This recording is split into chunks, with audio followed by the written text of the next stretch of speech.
Dear students, നമ്മൾ ഇന്ന് ചെയ്യാൻ വേണ്ടി പോകുന്നത് വെച്ച് കഴിഞ്ഞാൽ ക്യാഷ് ബഡ്ജറ്റിൻ്റെ ഒരു പ്രോബ്ലം ആണ്. റെക്കോർഡ് ചെയ്ത സെയിം പ്രോബ്ലം തന്നെയാണ് ഞാനൊന്ന് വോയിസ് ചെയ്ത് കാണിച്ചു തരുന്നത്. ഓക്കെ, അപ്പോൾ നിങ്ങൾ ക്വസ്റ്റ്യൻ ആദ്യം എന്താ പറയുന്നത് നോക്കുക. Prepare A cash budget of Minhaj agencies four the month of July 2004. അത് 2004 ജൂലൈ മാസത്തെ ഒരു എസ്റ്റിമേറ്റ് ആയിട്ടുള്ള ഒരു എമൗണ്ട് ആണ് പറയുന്നത്, 30,000 എന്ന് പറയുന്നത്. Okay, budgeted cash balance is ₹30,000. Actual cash transaction for the month were as follows. അതായത് നമ്മൾ ആ ഒരു മന്തിൽ എത്രയാണോ എസ്റ്റിമേറ്റ് ചെയ്തത് ആ ഒരു ബാലൻസ് ആണ് അവിടെ 30,000 എന്ന് കാണിക്കുന്നത്. ഓക്കെ, അപ്പോൾ നമുക്ക് എങ്ങനെയാണ് ടാലിയിൽ ബഡ്ജറ്റിൻ്റെ പ്രോബ്ലം ചെയ്യാമെന്ന് ആദ്യം നോക്കാം. ആദ്യം തന്നെ ക്രിയേറ്റ് കമ്പനി സെലക്ട് ചെയ്യാം. ഓക്കെ, ക്രിയേറ്റ് കമ്പനിയിൽ പേര് കൊടുക്കുക, നിങ്ങളെ പേര് കൊടുക്കുക. ഞാനിവിടെ ബഡ്ജറ്റ് എന്നാണ് പേര് കൊടുക്കുന്നത്. അപ്പോൾ നമ്മളിവിടെ കമ്പനി ക്രിയേറ്റ് ചെയ്യുന്ന സമയത്ത് ഫിനാൻഷ്യൽ ഇയർ ബിഗിനിങ് ഫ്രം എന്ന് പറഞ്ഞിട്ട് നമ്മൾ ക്വസ്റ്റ്യനിൽ എത്ര പറയുന്നത് 2004 ആണല്ലോ. അപ്പോൾ 1/4/2004 വെച്ചിട്ട് കമ്പനി ക്രിയേറ്റ് ചെയ്യാണ് ചെയ്തത്. സെയിം ഡേറ്റ് തന്നെ ബുക്ക് ബിഗിനിങ് ഫ്രം വെച്ചിട്ട് കമ്പനി ക്രിയേറ്റ് ചെയ്യാം. ഓക്കെ,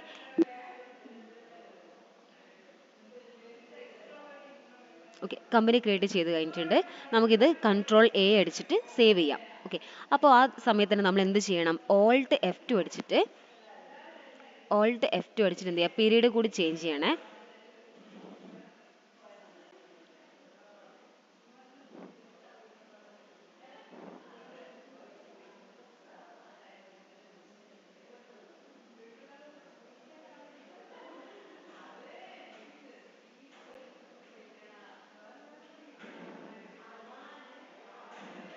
ഓക്കെ,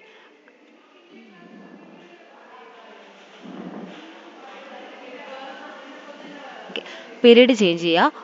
1/4/2004 മുതൽ 31/3/2005 വരെ കമ്പനീൻ്റെ പീരീഡ് കൂടി ചേഞ്ച് ചെയ്യാം കേട്ടോ. അപ്പോൾ നമ്മളത് രണ്ട് സെറ്റ് ചെയ്ത് വെച്ചിട്ടുണ്ട്. ഇനി ആദ്യം ചെയ്യേണ്ടതെന്ന് വെച്ച് കഴിഞ്ഞാൽ മീൻസ് നമ്മൾ കമ്പനി ക്രിയേറ്റ് ചെയ്തു, പീരീഡ് ചേഞ്ച് ചെയ്തു. നെക്സ്റ്റ് നമ്മൾ ചെയ്യേണ്ട കാര്യം വെച്ചാൽ ബഡ്ജറ്റിൻ്റെ ആ ഒരു അലോക്കേറ്റ് ചെയ്യണം. അതുപോലെ തന്നെ ലെഡ്ജേഴ്സ് നമുക്ക് ക്രിയേറ്റ് ചെയ്യാനുണ്ട്. ഓക്കെ, അപ്പോൾ ബഡ്ജറ്റ് ആദ്യം അലോക്കേറ്റ് ചെയ്യാൻ വേണ്ടിയിട്ട് ക്രിയേറ്റ് എന്നുള്ള ഓപ്ഷൻ കണ്ടില്ലേ, ക്രിയേറ്റ്, അവിടെ നമുക്ക് ബഡ്ജറ്റ് എന്നുള്ള ഓപ്ഷൻ ഉണ്ടാകും. ഇല്ലെങ്കിൽ നിങ്ങൾ എന്ത് ചെയ്താൽ മതി, മുകളിൽ ഷോ മോർ എന്നുള്ള ഓപ്ഷൻ കാണുന്നുണ്ടോ, ആ ഷോ മോർ എടുത്തു കഴിഞ്ഞാൽ അവിടെ ബഡ്ജറ്റ് എന്നുള്ള ഓപ്ഷൻ കാണുന്നുണ്ട്. ആ ബഡ്ജറ്റിൽ നമ്മൾ ചെയ്യാൻ വേണ്ടി പോകുന്നത് എന്താണ്, ക്യാഷ് ബഡ്ജറ്റ് ആണല്ലോ. അപ്പോൾ ക്യാഷ് ബഡ്ജറ്റ് എന്ന് പേര് കൊടുക്കാം. ഓക്കെ, അണ്ടർ ഗ്രൂപ്പ് പ്രൈമറി തന്നെ കൊടുക്കുക. ദെൻ ബഡ്ജറ്റ് ബിഗിനിങ് ഫ്രം, നമ്മൾ ആ ഒരു മാസത്തെ ബഡ്ജറ്റാണ് നമ്മൾ ചെയ്യാൻ വേണ്ടി പോകുന്നത്. അപ്പോൾ 1/7/2004 മുതൽ 2 എന്ന് പറഞ്ഞിട്ട് എത്ര കൊടുക്കുക, 31/7 ആണ്. ഒരു മാസത്തെയാണ് നമ്മൾ ചെയ്യുന്നത് ബഡ്ജറ്റ് എന്ന് പറയുന്നത്. 31/7 എന്ന് പറഞ്ഞിട്ട് പീരീഡ് കൊടുക്കുക. ഇനി ഇവിടെ നമ്മൾ സെറ്റ് ഓർ ഓൾട്ടർ ഗ്രൂപ്പ്സ് എന്നുള്ളത് നോ ആക്കി കൊടുക്കുക. ലെഡ്ജേഴ്സ് എന്നുള്ളത് എന്ത് ചെയ്യുക, യെസ് ആക്കി കൊടുത്തതിന് ശേഷം സേവ് ചെയ്യുക. ഇവിടെ നമുക്ക് അക്കൗണ്ട് ടൈപ്പ് കാണുന്നുണ്ട്. അക്കൗണ്ട് ടൈപ്പ് എന്ന് പറയുമ്പോൾ നമ്മൾ ക്യാഷ് അല്ലേ നമ്മൾ ചെയ്യുന്നത്, അപ്പോൾ ക്യാഷ് സെലക്ട് ചെയ്യുക. ഇവിടെ ക്യാഷ് ബഡ്ജറ്റ് നമ്മൾ ക്ലോസിംഗ് ബാലൻസിൻ്റെ ബേസിലാണ് ബഡ്ജറ്റ് ചെയ്യുന്നുണ്ടാവുക. ഓക്കെ, അപ്പോൾ ക്ലോസിംഗ് ബാലൻസ് സെലക്ട് ചെയ്തു. എമൗണ്ട് നമ്മൾ എസ്റ്റിമേറ്റ് ആയിട്ടുള്ള എമൗണ്ട് എത്രയാണ് പറയുന്നത്, 30,000 ആണല്ലോ. അപ്പോൾ എമൗണ്ടിൽ കൊടുക്കുക 30,000 വെച്ചിട്ട് കമ്പനി ക്രിയേറ്റ് ചെയ്യാം, ഐ മീൻ ബഡ്ജറ്റ് സെറ്റ് ചെയ്യാം. ഓക്കെ, അപ്പോൾ ബഡ്ജറ്റ് നമ്മൾ അവിടെ സെറ്റ് ചെയ്ത് കഴിഞ്ഞിട്ടുണ്ട്.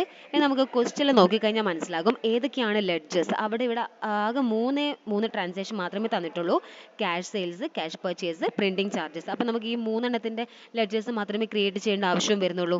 ഓക്കെ, അപ്പോൾ ലെഡ്ജേഴ്സ് എടുക്കുക. ഇവിടെ നിന്ന് നമ്മൾ എന്ത് ചെയ്യാം, സെയിൽസ്, ആദ്യത്തെ ലെഡ്ജർ സെയിൽസ് ആണ്. സെയിൽസ് അക്കൗണ്ട് വെച്ചിട്ട് ക്രിയേറ്റ് ചെയ്യാം. കൺട്രോൾ A അടിച്ചു കഴിഞ്ഞാൽ സേവ് ചെയ്യാനുള്ള ഷോർട്ട് കീ ആണ്. Then purchase under group purchase account. Okay, save ചെയ്തു കൺട്രോൾ A വെച്ചിട്ട്. ദെൻ പ്രിൻറ്റിംഗ് ചാർജസ് എന്ന് പറഞ്ഞിട്ട് സേവ് ചെയ്യാം. Printing charges under group indirect expense ആണ്, ഇൻഡയറക്റ്റ് എക്സ്പെൻസസ്. ഓക്കെ, അത് നമ്മൾ സേവ് ചെയ്ത് കഴിഞ്ഞു. അപ്പോൾ 3 ലെഡ്ജേഴ്സ് നമ്മളിപ്പോൾ ചെയ്ത് കഴിഞ്ഞിട്ടുണ്ട്.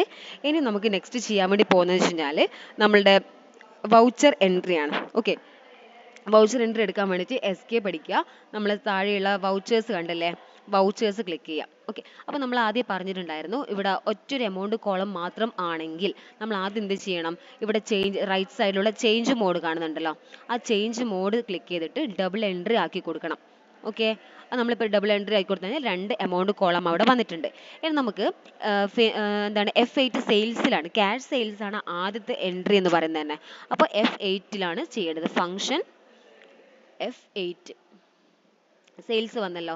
ഈ സെയിൽസ് വന്നു കഴിഞ്ഞാൽ തന്നെ നമുക്ക് നോർമലി ഉള്ള ആ ഒരു വൗച്ചർ എൻട്രിയിലാണ് ചെയ്യേണ്ടത്. പക്ഷെ ഇവിടെ എന്താ പറയുന്നത്, നെയിം ഓഫ് ഐറ്റം എന്നൊക്കെ തന്നിട്ടുണ്ട്. ഓക്കെ, അത് വന്നു കഴിഞ്ഞാൽ നമ്മൾ എന്ത് ചെയ്യണം, ചേഞ്ച് മോഡ് എടുത്തതിന് ശേഷം ആസ് വൗച്ചർ എടുക്കുക കേട്ടോ.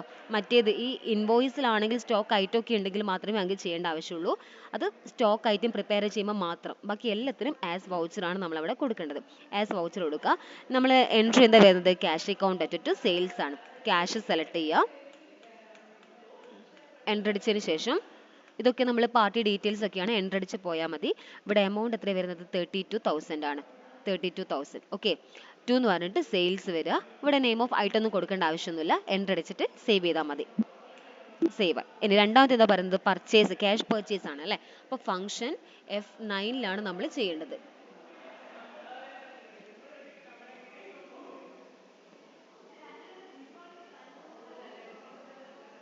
ഓക്കെ, F9 എടുത്തു കഴിഞ്ഞാൽ ഫംഗ്ഷൻ വരും. ഈ പർച്ചേസിനും സെയിലിനും മാത്രമേ നെയിം ഓഫ് ഐറ്റം, ക്വാണ്ടിറ്റി എന്നൊക്കെ വരുള്ളൂ.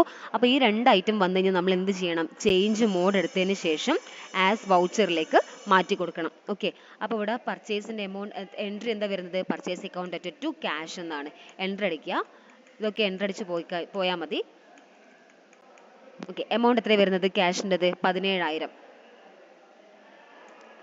ബൈ എന്ന് പറഞ്ഞിട്ട് പർച്ചേസ് കൊടുക്കുക. അതായത് ഇവിടെ purchase account at to cash എന്നാണ്. അപ്പോൾ ബൈ എന്നുള്ളത് താഴെയാണ്, ടു എന്നുള്ളത് ക്യാഷ് ആണ്. ഓക്കെ, ബൈ പർച്ചേസും ടു ക്യാഷും ആണ്. അതായത് ശ്രദ്ധിക്കുക, എൻട്രി പഠിച്ചാൽ മാത്രമേ ഇത് ചെയ്യാൻ വേണ്ടി പറ്റത്തുള്ളൂ. ഓക്കെ, ഇനി ലാസ്റ്റിലത്തെ വരുന്നത് പ്രിന്റിംഗ് ചാർജസ് ആണ്. അപ്പോൾ പ്രിന്റിംഗ് ചാർജസ് എന്ന് പറയുമ്പോൾ ഫംഗ്ഷൻ F5 പേയ്മെന്റിലാണ് നമ്മൾ ചെയ്യേണ്ടത്. Printing charges account at to cash. Printing charges എത്ര എമൗണ്ട് വരുന്നത്, അവിടെ 23,000 ആണ് എമൗണ്ട് വരുന്നത്. 23,000 ടു ക്യാഷ് എന്ന് പറഞ്ഞിട്ട് സേവ് ചെയ്യാം. ഓക്കെ, ഇവിടെ നെഗറ്റീവ് ഞാൻ പറഞ്ഞിട്ടുണ്ടായിരുന്നു ക്ലാസ്സിന്, ഇവിടെ നെഗറ്റീവ് എമൗണ്ട് വരുന്ന എന്തുകൊണ്ടെന്ന് വെച്ച് കഴിഞ്ഞാൽ അവിടെ ബിസിനസ്സിലേക്ക് ക്യാപിറ്റൽ കൊണ്ടുവന്നിട്ടുണ്ടായിരുന്നില്ല. ഓക്കെ, ക്യാപിറ്റൽ ഇല്ലാണ്ടാണ് നമ്മളവിടെ പൈസ ചിലവാക്കുന്നത്. അതുകൊണ്ടാണ് ആ നെഗറ്റീവ് 8,000 ബാലൻസ് വന്നിട്ടുള്ളത്. അത് പ്രശ്നമല്ല, മീൻസ് തെറ്റൊന്നല്ല, അത് കറക്റ്റ് തന്നെയാണ് കേട്ടോ. എൻ്റർ അടിച്ചിട്ട് സേവ് ചെയ്യാം. അപ്പോൾ നമ്മൾ 3 എൻട്രിയും ചെയ്ത് കഴിഞ്ഞു. നിങ്ങൾ ഡിസ്പ്ലേ കാണിച്ചു കൊടുക്കുമ്പോൾ ഇവിടുന്ന് എസ്കേപ്പ് അടിക്കുക. നമ്മൾ ആൻസർ കാണിച്ചു കൊടുക്കാൻ വേണ്ടി ഡിസ്പ്ലേ കണ്ടോ, ഡിസ്പ്ലേ മോർ റിപ്പോർട്ട്സ്, അതിൽ ട്രയൽ ബാലൻസ് എടുക്കാം. ഓക്കെ, ട്രയൽ ബാലൻസ് എടുത്തു. അതിനുശേഷം അവിടുന്ന് ക്ലിക്ക് ഓൺ ന്യൂ കോളംസ്, അല്ലെങ്കിൽ പ്രസ് ഓൾട്ട് സി എന്നാണ് പറയുന്നത്. ഓൾട്ടും സിയും അടിച്ചു കഴിഞ്ഞാൽ അവിടെ ഒരു കോളം ഡീറ്റെയിൽസ് വരും. ഓക്കെ, അവിടെ കോളം ഡീറ്റെയിൽസ് നമുക്കിപ്പോൾ ഒരു മാസത്തെ അല്ലേ നമ്മൾ ബഡ്ജറ്റ് ചെയ്തുകൊണ്ടിരിക്കുന്നത്, 1/7 കൊടുക്കുക അല്ലെ, ഡേറ്റ് 1/7 എന്നുള്ള ഡേറ്റ് കൊടുക്കുക. ആ ഒരു എൻ്റെ എപ്പോഴാണ് 31/7, ഒരു മാസത്തെ ആണ് നമ്മൾ ചെയ്യുന്നത്. മെത്തേഡ് സ്റ്റോക്ക് എന്ന് പറഞ്ഞിട്ട് അത് എന്താ പറയുക, ഡിഫോൾട്ട് കൊടുക്കുക. ദെൻ ടൈപ്പ് എന്ന് പറഞ്ഞിട്ട് അവിടെ നമുക്ക് ക്യാഷ് ബഡ്ജറ്റ് സെലക്ട് ചെയ്ത് കൊടുക്കുക.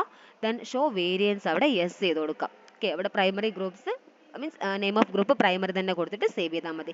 അപ്പോൾ ഇതാണ് നിങ്ങൾ ചെയ്ത് കൊടുക്കേണ്ട ഫൈനൽ ആൻസർ എന്ന് പറയുന്നത്. ഓക്കെ.